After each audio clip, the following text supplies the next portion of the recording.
स्वामी विवेकानंद हिंदू साहित्य का, या यूं कहें सिर्फ साहित्य का नहीं, या वास्तविक जीवन का वो बड़ा नाम जिसको कई सालों से हम प्रेरणा लेते आए हैं। और हमें इस बात का यकीन भी है कि हम आने वाले कई 100 वर्षों तक, कई हजार जन्मों तक उनके नाम से प्रेरणा लेते आएंगे।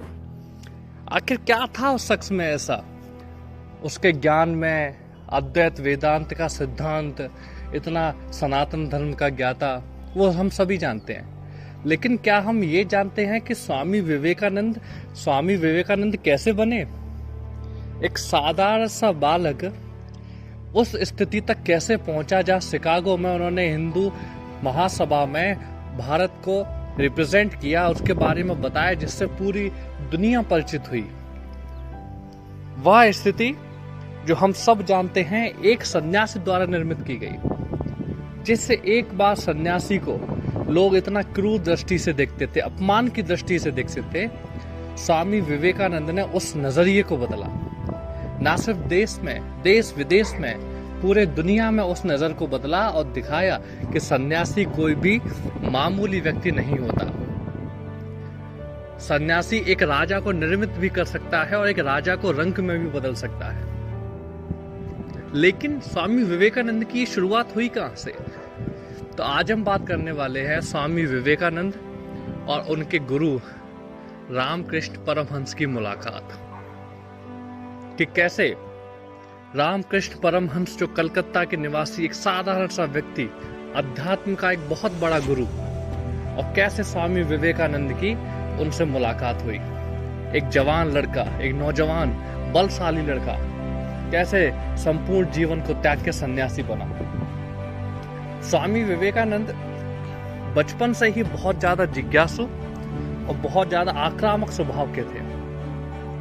कहा जाता है कि उन्हें ईश्वर को जानने की इतनी चेष्टाएं रहती थी, वो जिस किसी के पास जाते उसको अपना गुरु मानने के लिए तैयार रहते, बस गुरु के लक्षण उसमें दिख जाएं। बड़े बड़े गुरु उनके सामने हार मान जाते, उनके प्रश्नों का जवाब नहीं दे पाते थे। प्रत्येक गुरु के सामने वो गए तो आखिर मानव उन्होंने तंग आके, उनका बस एक ही प्रश्न रह जाता था हर गुरु के सामने। जितने महान प्रसिद्ध गुरु हुआ करते थे उस समय के भारतवर्ष के, वो सबके पास गए और जाते ही, उनका दरवाजा खटखटाते ही उनसे मिलते बस एक ही प्रश्न कि क्या ईश्वर है? और एकदम से कोई ऐसे प्रश्न पूछे, वस्तुतः स्वाभाविक है कि हमसे भी अगर कोई अचानक कोई सवाल प्रश्न करता है तो हम आता हुआ प्रश्न भी भूल जाते हैं। वो भी ऐसा प्रश्न कि क्या ईश्वर है या नहीं। जो लोग बोलते थे कि हाँ ईश्वर है, तुरंत दूसरा सवाल कि तुम मुझे दिखाओ कहाँ है वो, मुझे मिलवाओ कहाँ है ईश्वर। उसकी खोज में मैंने कई साल गुजार दिए, मुझे मिलवाओ। बड़े बड़े गुरुओं की, बड़े बड़े आचार्यों की बोलती बंद हो जाती। अकस्मात कोई ऐसे कैसे बताए? एक शब्द में वो जानना चाहते थे। भटकते भटकते किसी ने बताया, कलकत्ता के काली मंदिर में एक पुजारी है, सुना है वो दावा करता है वो काली को जानता है, माँ काली उसके अंदर विराजमान है, तुम उनसे जाके मिलो, हो ना हो वो जरूर तुम्हें ईश्वर की प्राप्ति कराएंगे। और सामान्य रूप से जैसे स्वामी विवेकानंद किसी के भी पास जाते थे, वो उनके पास गए, और जैसे ही रामकृष्ण परमहंस के पास पहुंचे, उन्होंने जाते ही कहा आक्रामक रूप से, क्या ईश्वर है? रामकृष्ण परमहंस बोले हाँ है।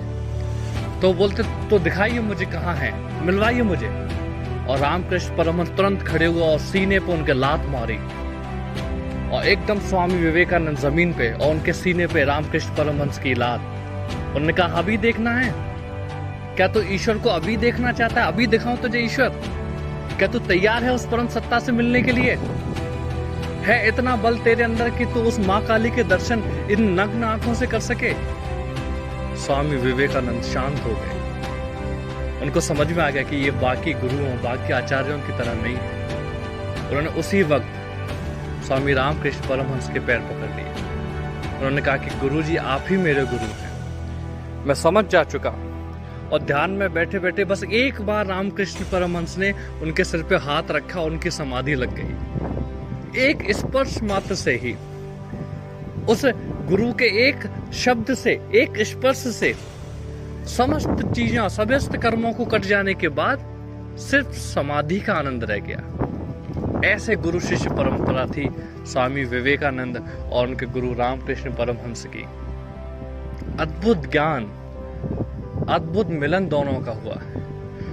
स्वामी विवेकानंद का अगर आप जीवन देखेंगे, कोई ऐसा ही व्यक्ति होगा, मुश्किल से ही संसार में कोई ऐसा व्यक्ति होगा जो गुरु को इतना सम्मान दिया हो।